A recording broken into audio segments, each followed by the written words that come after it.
Hello বন্ধুরা, সবাইকে জানাই শুভ সকাল। ফুলের শুভেচ্ছা।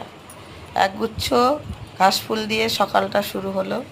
আমার ছাদ বাগানে এই ফুলগুলো ফুটেছে আজকে। খুব সুন্দর ফুলগুলো।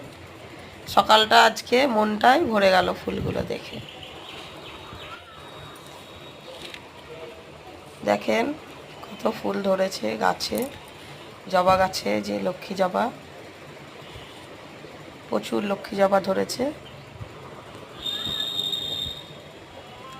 গাছগুলো সবুজে ভরা, পাতাগুলো সবুজ, তার মধ্যে লাল জবা, গোলাপি জবা, যে অ্যাডেনিয়াম। সকালবেলায় ফুলগুলো দেখে মন সুন্দর হয়ে যায় বন্ধুরা।